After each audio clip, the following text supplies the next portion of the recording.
interactive theater maker, artist. I'm currently a adjunct professor at Fordham Department of Computer Science and NYU's Game Center.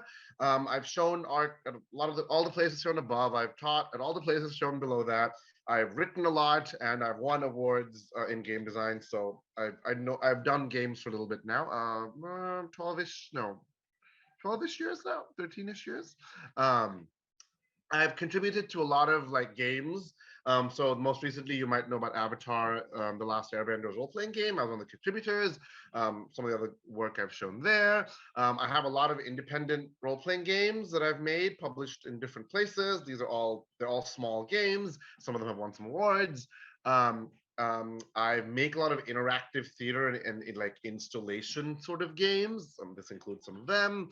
I write a lot about games in magazines. So like I've written like recently that was for Dicebreaker. Another Dicebreaker article I wrote came out like a month ago or a couple weeks ago, in fact. Written for Eurogamer, written for Unwinnable, written for First Person Scholar, all kinds of places. You may know me. I was the co-editor of Honey and Hot Wax, an anthology of erotic art games by Pelgrane Press. I co-edited that with Lucian Khan. That was nominated both for an Indiecade Award and for an IGDN Indie Groundbreaker Award. The awards happened, a month or so ago. So that's something I'm really proud of. So that's me. I do a lot of things with games. But today we are talking about magic, and designing magic systems for aesthetic intent, right? And we're not going to focus today on like the like, oh, let's look at the numbers or let's look at the balance, things like that of the magic system. We're looking at magic systems for aesthetic intent, right? This is a scene from New World Magischola. This photo clearly shows a certain feel, right? The magic that's being done here has a certain feel. This ominous red light already like gives a certain tone to the picture, right? As Katie Salen and Eric Zimmerman say, quote, it is possible to say that the players of a game are immersed in meaning, right? So a magic system, even though most of the time, unless you're in a very big budget 360 degrees LARP, most of the time, the sensory transport effect of magic is not going to be very high, right? You're not going to be able to shoot flames or like have the world transform around you and things like that, right? Instead, when we design our analog games, we can immerse people in meaning, in metaphor, in imagery, and in through game mechanics, some sort of feel of what the magic system slash game slash story you are engaging with is trying to convey, right? Which can be a lot of different things, right? So here are three examples of popular fantasy books. Brandon Sanderson's Mistborn Sea has a very particular magic system, right? Where if you ingest a trace quantity of a specific metal, temporarily you gain a very specific ability, right? So if you ingest this metal, you can like push magnetically against things. If you ingest this other metal, you become stronger, etc., right? And that is a very like alien sort of feel. The world of Mistborn is designed to feel kind of alien, but also it has this gritty industrial kind of feel. By having you ingest metal, the world of Mistborn is very polluted. It's very like coercion driven and things like that. So even with this thing of like you must feed on metal and you can do these things, adds to that feel. Okay. Jonathan Strange and Mr. Norrell, on the other hand, in Susanna Clarke's book that she took like 10 years to write, has a very scholarly sort of feel where the book is filled with all these footnotes that refer to various texts of magic and what they're doing. But simultaneously, it's very mysterious because you don't really know how the magic is working. There are lots of fairies involved. There's a lot of like contention between warring factions about what magic does and doesn't do and should be and shouldn't be. And that again creates a very particular feel of magic in that book. And then Robert Jordan's Wheel of Time, which we'll soon be able to see on the silver screen later this month, and we'll see if the magic system translates in the same way, has a very, starting from the second book onward especially, has a very codified feel, right? To make lightning, you must braid the strand of fire to a strand of air and braid it in this particular way, and that will create lightning, right? The Ayas Sedai in Robert Jordan's books study this. They've perfected in some sense, but they have a very analytical framework where they're like, yes, weave together earth and water, and that is healing, and this is this, right? So very, very codified, almost as much as the Mistborn series, right? Even though Robert Jordan's magic can do a lot of different things more than the Mistborn series, right? Magic, in addition, obviously, to players in a game engaging differently, magic systems can convey tone, character, world, emotion, all these things very well, right? And so the focus on this talk is, in a game setting, how can you use a magic system to convey that sort of thing, right? Because games, for the most, no, I wouldn't say for the most part, a large proportion of games, especially the games that we, the audience of this conference, play, are about conveying story and character, right? We're going to start with a case study. This is from a game.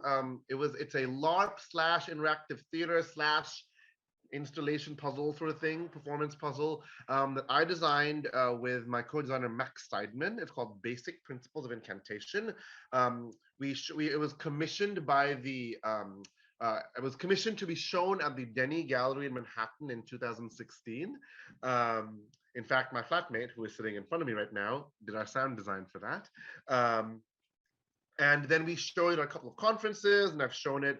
I've run it as like private events for corporations for like team building things as well. But it's called Basic Principles of Incantation, and you, the players, play students in a like Victorian university learning what's known as the esoteric arts. It is not known as magic, and I play the professor who is teaching you that, right? So right now we are going to play a small segment of the game. The game typically lasts about an hour to an hour and a half. We're going to play a segment in the middle. As a background to this segment, you have to know that every incantation, every act of magic is rendered using speech. This game uses real-world linguistics as its basis of magic system. For this section, you have to know that every incantation has what's called a Primus Morpheme. It is the word or syllable collection that gives the spell, the esoteric act, its identity. So like fire would have a Primus Morpheme. Agitation of movement would have a Primus Morpheme. Confusion of this mind would have a specific Primus Morpheme. Okay, so let us play out this example, and then we can talk about what it does, and then we'll continue our discussion. So the first step in crafting any incantation is determining the appropriate Primus Morpheme. Often, learned esotericians will find the Primus Morpheme that will cause their desired effect by researching historical accounts of esoterics. Below are 3 such accounts which students can use to isolate the Primus Morpheme for incantations of sleep. So students, here are 3 historical accounts of acts of esoterica that caused sleep. I would like you to take a moment to read through these 3 examples and tell me what is the Primus Morpheme that will be used in every esoteric act that causes sleep. You have a few minutes for this, students.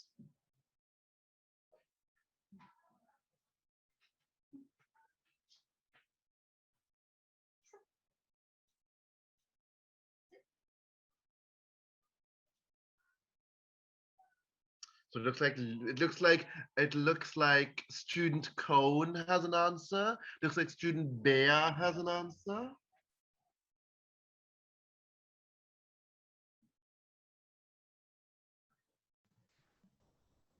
To me, it looks as if the last example is a bit cut off. Ah, I see. Let me scroll a little bit. I'm gonna stop sharing and I'm gonna scroll that page to be a little bit better. There we go. And I'm gonna share again. Share that. Okay, is that visible Wonderful. to everyone now? Yes.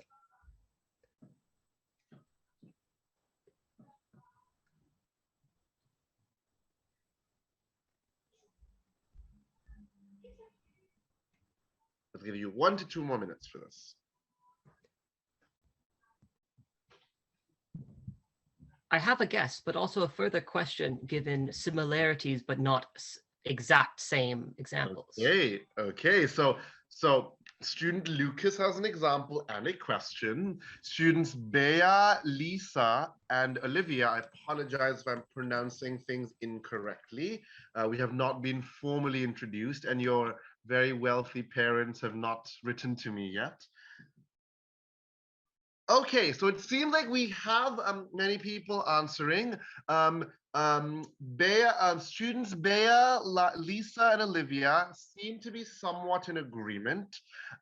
Student Lucas seems to have an answer as well. Would someone make an attempt? Remember what I said earlier, every act of the esoteric arts must be uttered, written language has no effect on the world. It is the speech utterance that does. So perhaps student Lucas, would you like to enunciate the Primus Morpheme?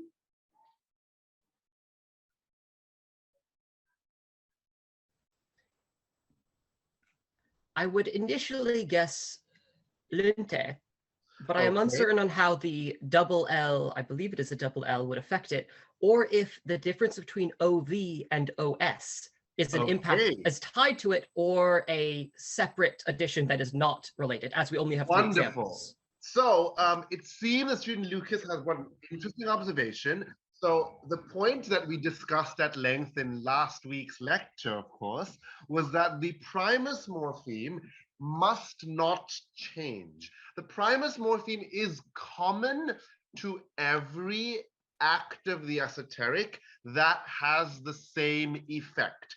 Every other part that is not the Primus morpheme is an affix that has been attached for another purpose.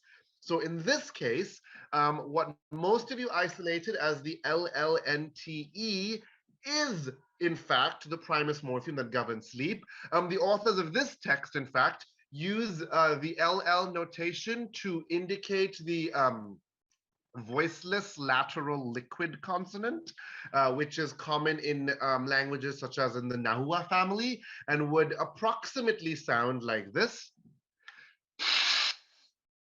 Okay, so if everyone would like, can everyone, as an example, can everyone make the sound S for me? And put your fingers on your throat. Now everyone make the sound Z for me. Now everyone switch between the sounds S and Z without pausing. You will find that you can make that switch by swapping without moving your tongue at all. The only difference is the vibrations in your throat. So in Z, your throat vibrates. That's called a voiced consonant. While in S, your throat does not vibrate. Well, not throat, it's actually the larynx, but for simplicity, and that's called a voiceless consonant. Now, everyone make the English L sound for me. Now make the same sound without the larynx vibrating. That is the consonant the authors of this text use, and so that Primus morpheme is ta. You may need some practice with that, but we have a semester for this course in which to do so. End scene. Okay, so that is a small taste of this game. It's early on in the game where you're learning about what Primus morphemes are, things like that. So basic principles of incantation aims to have, in fact, let me share my slides in the traditional way again, so it'll be a bit easier for everyone to see. Let's do that. Let's go in presentation mode, and then let's share that. Share that. I see some excited comments. I cannot read them yet. I will address them at the end of this phase of our talk. So, basic principle incantation aims to make magic feel very scholarly and difficult. The inspiration for this was when Max and I, grew up reading books about a magic school, and in many of them, they would talk about like, oh my God, magic is so hard. You have to study so much. Oh no, exams, exams. When you saw the magic happen in the book, someone waved a wand and said something funny and then magic happened, right? It never felt difficult. It never felt like you actually had to study.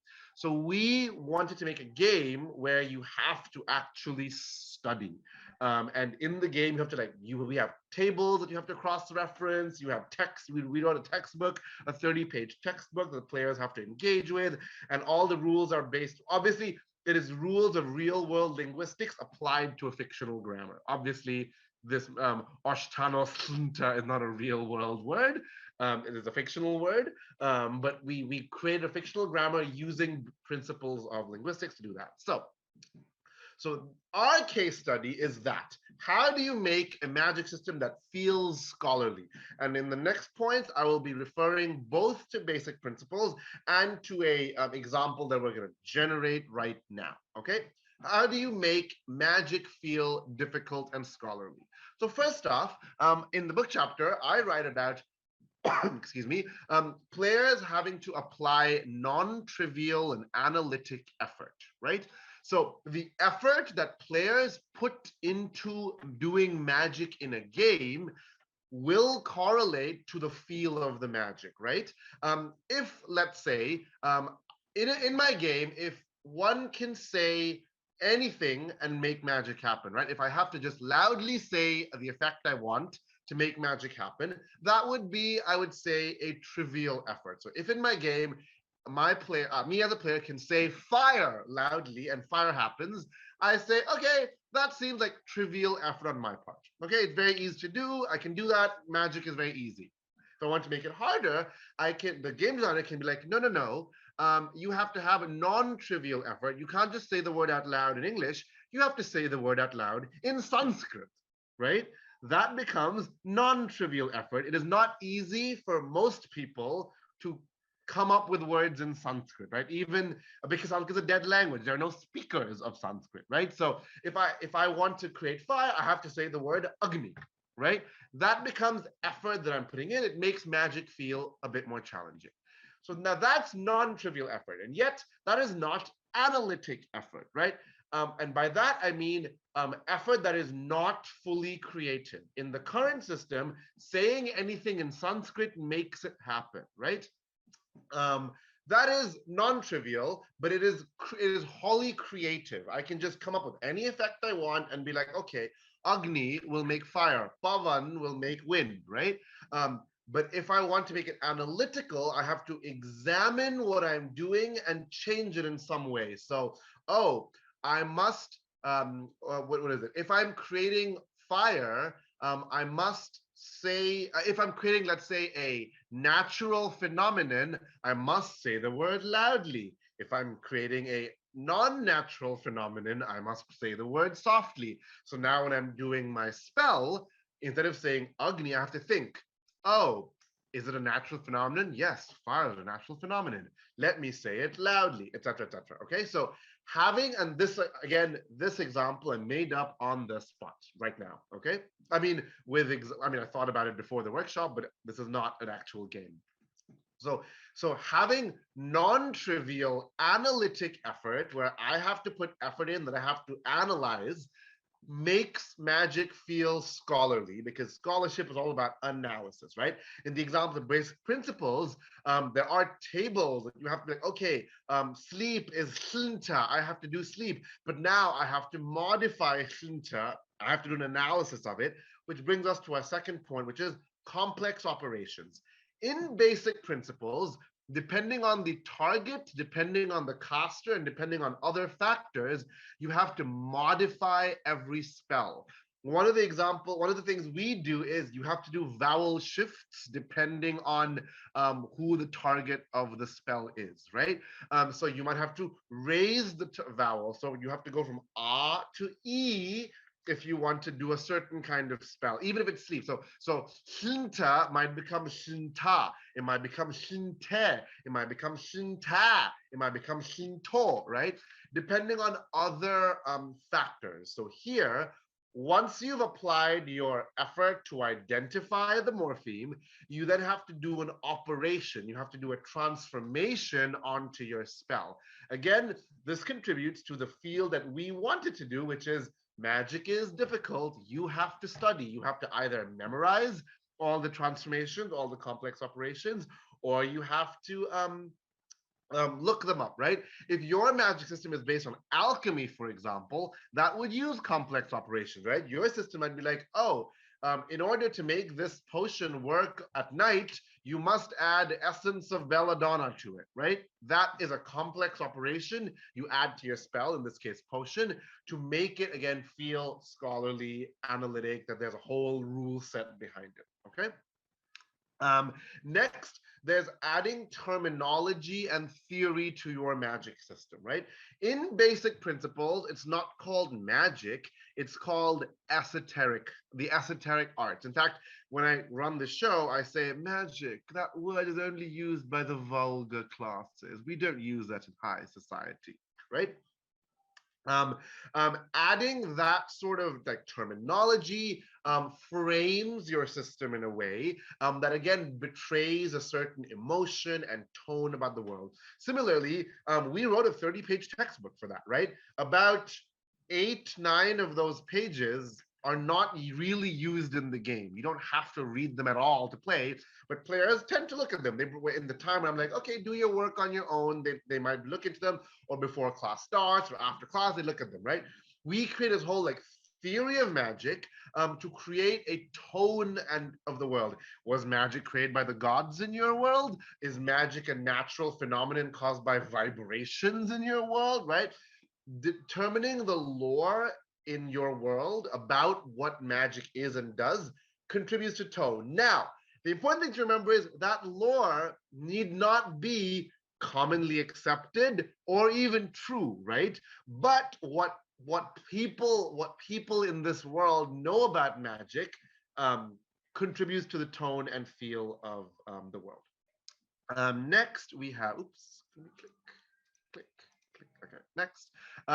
Delivering and learning magic, right? So if you're making a tabletop role-playing game, at some level, there's one way of learning the magic, right? You have a rule book, you turn to the page about magic, and the players learn about it. And in a tabletop role-playing game, you don't want to go too much in the direction of, let me write the rules in a complicated in-universe way, because tabletop role-playing games are already complex enough to learn. If you go too much in-universe in your rules, that'll just make your game very, very hard to learn, especially if you're writing a big book. If you're writing a small role-playing game of like 10 pages, maybe you can get away with that more, right? In LARPs, on the other hand, you can deliver how students learn magic in many ways, right? You can do a pre-LARP workshop. Hey guys, this is how you learn magic. You can make them learn magic in character. Students, this is how we perform the basic incantation for warding away demons, right? You can have the students learn the magic themselves, right? You can leave scrolls behind. You can write, you can, have them find an NPC who they have to like convince to teach them, right? Delivering and how magic is learned and how magic is gained is very, very expressive, right? If the only way to learn magic is to find a demon to teach you magic, that says something, right? If the only way to learn magic is to go to university and learn spells there, that says something. If you force the players to put effort into learning the magic itself, that makes it seem like most people in the world cannot do this and that you players are special, right? So modes of how the magic is delivered is expressive. And in tabletop RPGs, I would say the best way to do that is more an aesthetic way. So write the rules of magic in a scroll format, not with a scroll language, because again, that is hard for players to read. But using art, using maybe in-game fiction, those kinds of things would contribute to the same idea of delivering and learning magic. And then finally, leaving room for gaps, right? Obviously, this depends on the tone. If you're making a very combat heavy tabletop role-playing game, right? If you make like a imagine like something like D&D 4th edition, where you are very concerned about tactics and game balance, you want to leave less room for gaps, and that in of itself creates its own tone of what magic is, creates its own feel of what magic is. If you're doing a more free-form game, more freeform, doesn't have to be the most freeform game. In that case, it behooves it as a designer to leave room for players to interpret and maybe create their own magical effect, right? If all I've done is create a grammar of magic and not the actual every application, players might be able to combine the rules you've made in new and unique ways. You also might do things like, oh, it is unknown what the incantation for lightning is. No one has discovered that yet, right? That leaves room for players to play out arc where they discover the thing for lightning. You might also have like parts of the theory undiscovered. In Esoterica, we have 4 different theories in introduction of why magic works, right? Is it a sympathetic vibrations? Is it something to do with God? Is it an inbuilt thing, right? We never tell the players that because we leave room for gaps to interpret. I remember one run, they asked me, what is esoteric? I told them, we don't know, right? We don't know. And that, again, answering them by saying we don't know creates a tone, right? It creates a world where magic exists, people study it, but it becomes a practical thing. We don't really know how it works, and the scholars don't really care to know how it works. They care more about using it, using the empirical things about it, right? So leaving room for gaps, leaving things for players to interpret. Even in a combat heavy game, you can do this idea of we don't know where magic comes from, right? That creates a tone. Oh, we're killing people, and people are engaging in warfare with this unknown force, right? We know how it works very well, but we don't know where it comes from at all, right? So leaving room for gaps can be very powerful. So again, the top 2, I would say, were more focused on the scholarly feel. The bottom 3 are a bit more general. These principles you can apply to whenever you make a magic system, be it in a tabletop role-playing game, a LARP, an interactive theater piece, or even fiction that you write, or a video game. Think about how you are delivering those, what the players know, even what the author knows in some cases. The author doesn't always know where magic comes from, to create a magic system that is expressive more than just there is magic and this is how you use it. It's expressive in that it conveys tone and things like that. So let me look at the chat. Then we will do the workshop cover. We're going to make some magic together, and then we'll answer questions. But let me look at the chat for now. I'll stop sharing my screen. Oh God, there's a lot of chat. Where can I find out about the system? Oh, you cannot unless you hire me to run it for you. It's a theatrical performance. But it is on my website where you can learn a little bit about the game. And Lucas has shared the website, and I will share a link to my website at the end as well. Conlang, undergrathesis, lovely. Do accents affect magic itself? In that system, enunciation is very, very important. So if by accent you mean how you pronounce certain vowels, absolutely. Bia's picking a topic, awesome. Olivia is also doing conlangs. I'm really excited. Lots of linguistics. I'm really into linguistics. The linguistic magic in her Ozark books, awesome. Secrets of Necronomicon, great, great, great.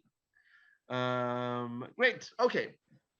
Awesome. Thank you for those comments. It shows a lively audience. I'm not looking at Twitch, so if you have been commenting on Twitch, I am so happy I'm not looking at Twitch right now. In our group here, unless you opt to not be part of this, which is totally acceptable, we have Bia, Olivia, Eric, Lisa, and I may pronounce your name wrong, Menachem, and Lucas? Menachem. Menachem, perfect. So I propose we take 10 to 15 minutes, that leaves us time for questions at the end, to come up with the basic ideas of a magic system. Okay, I think that'll be fun to do together, because I think in design the best thing to do is practice. You can listen to theory until you go blue in the face, well, you're listening, until they go blue in the face and not practice at all, and then you might not do it at all, right? So in our group, can we decide about what kind of world are we in, and what is the feel of magic in this world? Is it dangerous? Is it secret? Is it difficult? Is it easy? Is it whimsical? Is it dark? Is it like frowned upon by gentlemanly society but embraced by the masses? Let's come up with what is magic like in our world. And we can throw out some ideas. Anyone in the chat or verbally.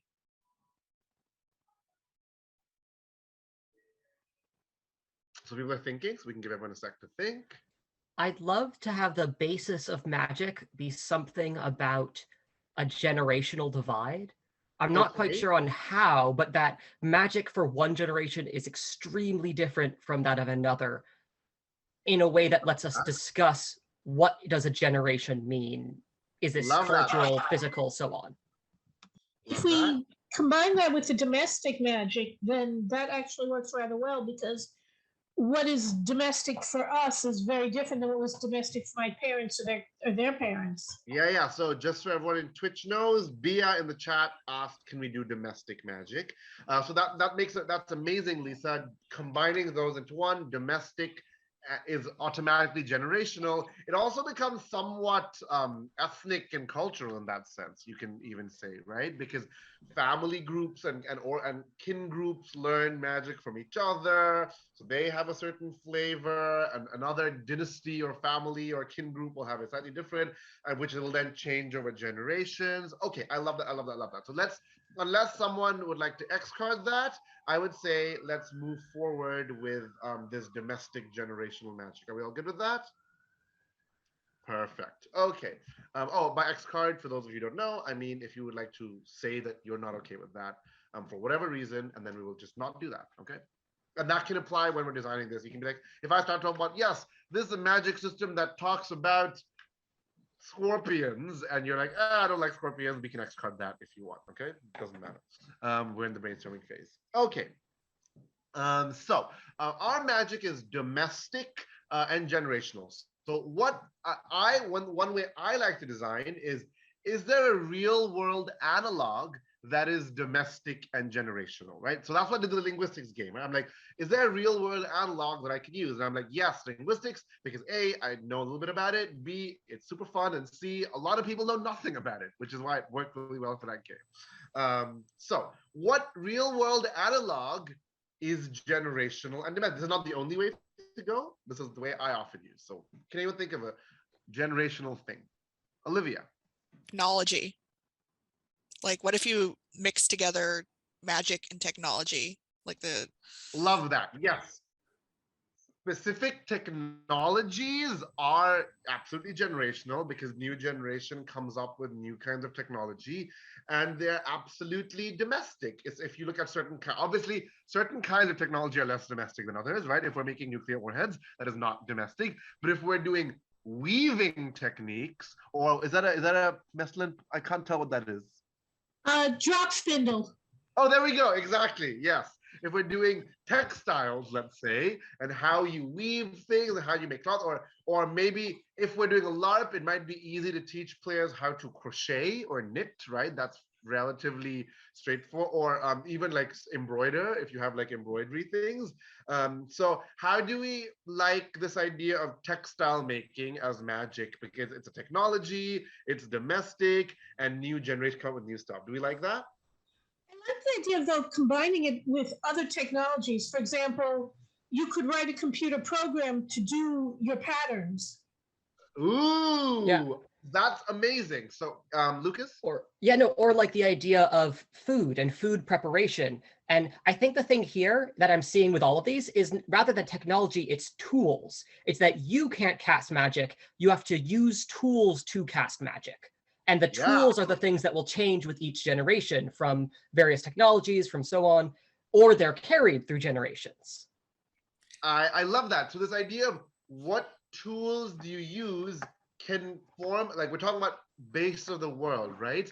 the tools that the royal magician uses versus the tools that Olivia and Lisa, who are cousins and who learned magic from their grandma, uses are very different, and tell the players a lot about the world and the field. Oh Lisa. my Yeah. God! And then if you What about have things like the SCA, the Society for Creative Anachronism, then you've got all sorts of cross pollination between technologies. Yeah, I'm also thinking now about magical industrial revolution, like what happens when there is mass production of magic, yes. like What magical happens? textiles. I love that. Like you and Olivia, so Olivia and Lisa, the cousins who learned from grandma, right? They learned how to knit magic into their socks, let's say, right? How to darn magic into their socks. But now, what happens when we start mass producing those socks? Like, what does grandma feel about that? Does it cheapen magic? Does it make magic weaker? And if it does make magic weaker, does that cause an upheaval in people realize that it's less about the tools and more about the people and with them putting physical effort into it? Lucas. It also makes magic, at least from what I'm hearing so far, inherently material. That it's made into something, either a quilt or food or something. It can't just exist in the air. And that brings the whole aspect of wealth and material, ownership in some ways, and those questions up. Yeah. So in this world, I can't cast a fireball because I'd have to darn a whole fireball. I might be able to cast make a tapestry that if I wave the right way shoots fireballs, but I can't just on the spot make a fireball. That's very significant thing about this world. Lisa. No, I was just typing into the chat that I like that because it goes against the usual, if you get more tech, you get less magic. Here, you need the technology to get the magic. I love that. And think about the analog of, we talk about computerized patterns, right? Think about how computers have allowed us to do a lot more math than we can do ourselves, right? Like, because we can run simulations and things, right? So imagine grandma can make her own spells by designing new patterns into socks, right? But a computer can do hundreds and thousands of permutations and patterns, meaning we can come up with new spells algorithmically and in a way we never could before, which means we can come up with new like before we can interact maybe with the natural world as we see it because we actually can conceive of that. With a computer, we can do meta-analysis of spells and interact with quarks, let's say, right? And or gluons or whatever, or like the spiritual world, because human minds can't really grasp the spirit world easily, but the computer can go through millions of patterns until we hit one that can interact with the spiritual world, right? So then that becomes a generational divide about the young ones are doing magic, are doing necromancy because they can deal with the spirit world. Grandmas would never do that because they can't make those patterns. Lucas. Nahum has a question. I was just thinking there's a third generation that the child of the industrialist computer magic user say, no, I'm going back to nature. I'm going to go raise my own sheep from babies. And I'm going to shear them myself and dye them with natural materials. Yes. I love that. And Lucas is saying a similar note, but what has been lost in translation, right? Lisa saying from sheep to shawl. Love that. Yeah, I love this because then now you as the author can either decide that what has been lost and then put that into your book, or if you're playing a Nordic LARP, for example, that could be the point of the Nordic LARP, right? We are going to play to find out what has been lost, right? Maybe in your Nordic LARP, you are a commune of hipster teens who are like, no, magic is too industrialized right now. We're going to move to the mountains and go back and start darning socks again because we're losing magic. And what does that mean? And in the LARP, you might realize, oh, it does nothing. It's a tragic world where, yes, industry rules. Or no, we are rediscovering our actual magic in our soul and our heart, right? You can design rules for that, very codified if you're running a TTRPG, for example, or not codified at all if you're running a very free-form, LARP, for example, right? So thank you for doing this design exercise with me. That was really, really cool. Lisa saying, if you add burgeoning AI to this, it gets wild. Lol, lol, lol, lol, lol. Right, so that again, as authors, both of fiction and of games, you get to play with all this, right? And the technique about using a real world analog, again, is just my technique. You, of course, as everyone watching a designer can be like, no, this magic is about esoteric nodules that you access with your mind that does not have a real world analog. I don't think so, at least. Obviously, I just like using real world analogs when I design. So thank you to Menachem, Lisa, Olivia, and Lucas, and Bia, who I saw commented in the chat a few times, for contributing to that. Hopefully for all the viewers and listeners, that was a useful case study or practice, maybe if you're practicing your own, about designing magic systems. I'm going to end, before having questions, I'm going to just show my last screen. That shows my contact details at the bottom. That's my Twitter handle, that's my website, that's my itch page. Neither my website doesn't have all my game stuff because I haven't updated it recently because it's COVID and everyone's depressed. My itch page doesn't have all my game stuff because I have a lot of custom games that you can't just buy. You have to like experience and things. And if you're interested, I have a Kickstarter starting soon. That's the preview page. It is an anthology of erotic short stories themed on each character class in D&D, and it's very sex positive and queer. If that interests you, and that is the art for that. So that's me. I'm Sharang Biswas. Thank you for giving me the gift of your time and attention. If anyone that's in the chat or in the Discord or in the Twitch has a question, I will be happy to answer. And I'm looking at the chat. Right now. Well, just to facilitate this, if you have a question while in the Zoom, feel free to type question in the chat, and then I'll call on you. You can unmute. If you have a question in Twitch, I can then find it and tell it to Sharang, or so on and so forth, whatever works. Awesome. And I will awkwardly smile until I have my first question. In that case, I might want to ask one, if that's okay. Yeah. So you mentioned how linguistics and specific pronunciation are important in your game, and that asking, especially in things like LARP, how do you manage how the system works with working for disability or for differences in culture and so on, that when that system might deny that? I think of Harry Potter as an example of something that does something similar that doesn't always work with disability. I love that, right? And so that's actually a really good point, because in the book chapter that I wrote, I actually have a note at the end being like, next, like I have this last, which is next steps, right? Because my system is very particular. A, not everyone will like it, and B, not everyone will be able to engage with it well. You have to be able to read well. You have to be able to read fairly quickly. You have to have a strong grasp of the English language to be able to do it well. You can still enjoy it, and you might be like, oh, I'm going to play a student who is foreign and I don't really understand it, but it's going to be great, right?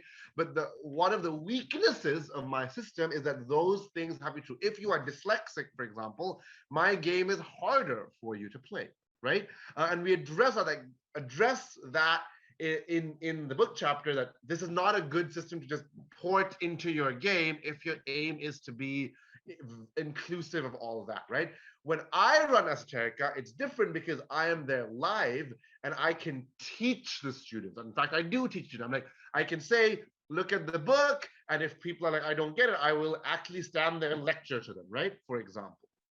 But it is very true that if for example, you cannot speak, if you as a human have an inability to speak, this game will not work for you at all, right? Then like someone says sign language, Menachem, the sign language. That sounds great. That would be another like addition to this, or a separate system or something. But how can we make a magic system of that sign language? The pronunciation aspect, on the other hand, was intentionally designed into this game, where I drew on vowels and consonants from a wide variety of languages. I speak 4 languages from different language families, right? from three different language families, you could argue, depending on how deep you're going in the taxonomy, right? So the point of the game was, for many people, it will be difficult to make or even perceive some of the consonants I'm saying, right? And that's has always been true. There's rarely, I had 2 professional linguists play my game, and even they were having trouble with some of the consonants I was saying because they didn't speak those languages, right? And that is the point of that game. And the way when I run the game, initially at the start of the game, I'm very strict about like, no, that's the wrong consonant. And we have our special effects person who does not trigger the special effects when the consonant is wrong. But as the game proceeds, I kind of let that go. Because they got that experience already of the mistake. But the second half of the game, the experience is about the puzzle, right? And so I become more forgiving with their vowels and consonants. So that's how I handle that. Thank you for the question. Yeah. Other questions. Okay, Menachem writes, what considerations are there for what magic system to choose? Not quite getting the right wording here. Yep, memorize spells, weaving magic, etc. Right. So I think the considerations if you are picking a magic system that already exists or that exists in some form, right? So Menachem says the Vancian system. The Vancian system is D&D system of memorizing magic that it goes into your head and then it leaves when you cast a spell, right? And he lists some others, right?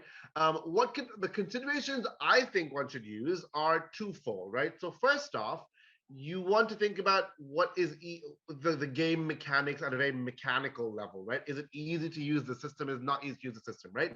A Vancian system is very codified, right? You are specific spells that you do. A spell weaving system. So, for example, I'm wearing an Invisible Sun t-shirt, right? Which includes multiple systems of magic, right? Both a Vancian and a weaving system are included in there, right? A spell weaving system is a bit more free form, but it also means in Invisible Sun, for example, the GM has more work to do, because in Invisible Sun, if I'm a weaver and I say, I want to create a spear of fire and shoot it at this monster, the GM has to look at the table and be like, okay, that's a tier 3 effect, right? And they have to judging, right? So from a magic systemic design perspective, you have to think about, is it easy for the players? Is it easy for the GM? Things like that. That's just the core system. But then kind of the thesis of the talk is that you also want to think about aesthetically, what does that mean? What does having a Vancian system mean in your world? What does it means that there is a way to learn magic in a very specific way. It's magic is much more about intelligence and memorization. If you have a system about weaving magic is more about like, oh, then you can't really write down in books. It's more about creativity and natural skill, for example, right?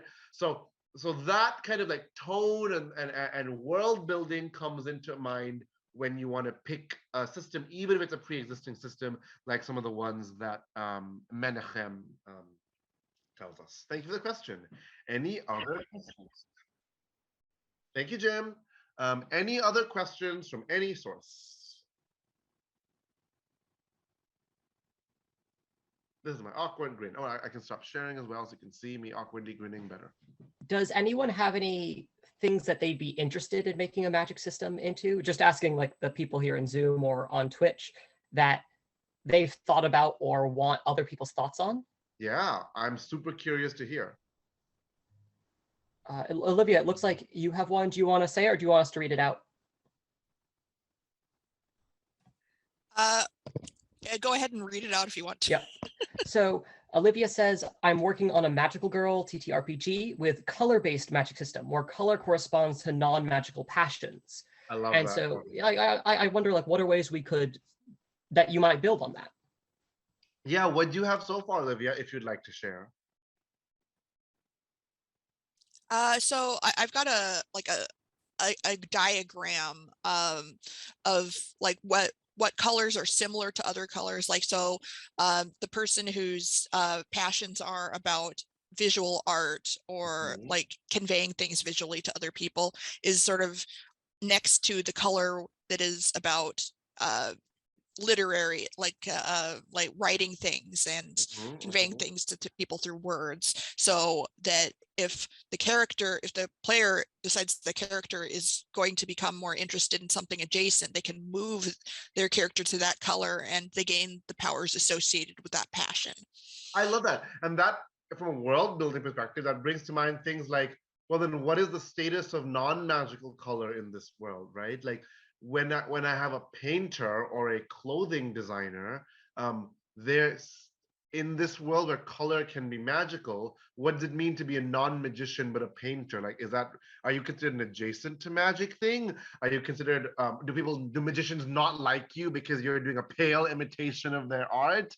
And what does it mean to wear specific colors? Are you proclaiming allegiance to certain kinds of magic, or are you just no, I just like blue, but oh no, blue is this kind of magic, oops, I shouldn't wear it. This is a magical girl game, and it's specifically a queer neurodivergent magical girl game. Nice. It's about the parallels between the experience of coming out and the autistic experience, sometimes referred to as taking off the mask or unmasking. Okay, nice. Where most people are capable of doing magic, but most of them never do. It's not really a commonly understood thing. In fact, like it's really unusual that that the characters that people are playing actually have access to this, because they have been spending a lot of their energy on just seeming like everybody else and blending into society. And over the campaign of the game is like they are learning to not spend their energy on masking who they are, but instead being able to do their cool magical stuff or work together, and like friendship and stuff. So two quick thoughts here, but then we also have some more questions that we want to get to. I think one, defining definitions, like passion, when you first mentioned it, I thought you had meant emotion. Like, I feel this passion and this is a primary thing that I build around. And so the realization that it's passion for a media is a definition that wasn't quite clear at first. And so having a clearer picture of what that is and what the parameters are, it would be great. Also, color, we think of it in different ways. We have a color circle, but that circle doesn't actually exist because it's a line. We've created the circle. And so definitions of what the system is or how people think of it, or how is it really that people think of it wrong? Perhaps it is a spectrum, a line that people think of in a different way, or maybe the fact that it technically is a line, but because we think of it as a circle, it really is a circle, so on and so forth. Those are the things I'd want to explore. We have some questions in the chat. First, do you have any advice on how one might start to analyze in order to write about, specifically through the lens of LARP and TTRPGs? Like, where do you start if you want to write about this kind of stuff for verbal and nonverbal?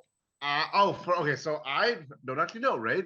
Because when I wrote my book chapter, all the citation and stuff I have for the book chapter are about game design. They're not actually about I didn't find a lot about magic and words very much. And also, I'm not a linguist, so maybe that exists a lot. Like if you read Evans Pritchard, maybe he's talked about well, he's not a linguist either, he's an anthropologist, but maybe he's written about magic words in the Azande or something, right? So I would look into the anthropology maybe sphere of that. If the chapter I wrote is in the Knutpunkt book, which should be releasing soonish. So I have my book chapter about that, where I discuss a little bit about Basements of Esoterica. Apart from that, I'm not sure, right? I'm going to type into the chat. So Knutpunkt is a annual conference in Scandinavia. It rotates between the different countries about LARP. And every year they release like a conference proceedings sort of book. They call the Knutpunkt book. And the latest one about magic has the chapter I wrote in it. We have a question from Menachem. Sorry. Menachem, do you want to ask your question and then we'll wrap up and Sharang can reintroduce himself? Sure. You told us about your work editing erotica. Do you have suggestions for use of sex magic in games? Use it, don't use it, how to... I have done a lot of work with sex in games, right? So Honey and Hot Wax, which I shared earlier, is an anthology of games about sex, right? Well, the first thing is I would look into, so Maury Brown wrote a great introduction to that book about calibration techniques and player safety and things involving sex. And that introduction is free on nordiclarp.org. So you can search for, if you search for Sharang Biswas on nordiclarp.org, you will see Maury's article because she cites me because I was one of the co-editors of the book, right? So I would do that. So as you have for sex magic, I haven't thought about that specifically, but I think using some of the ways we thought about the stuff in our weaving, you can think about that in a similar way, right? Like the key thing is like, what does sex mean in this world? What can be achieved? And also, what are the players doing? Are you asking your players to actually have sex with each other? In which case, you will want to have the audience of the game will be smaller, right? It'll be people who are willing to have sex with each other.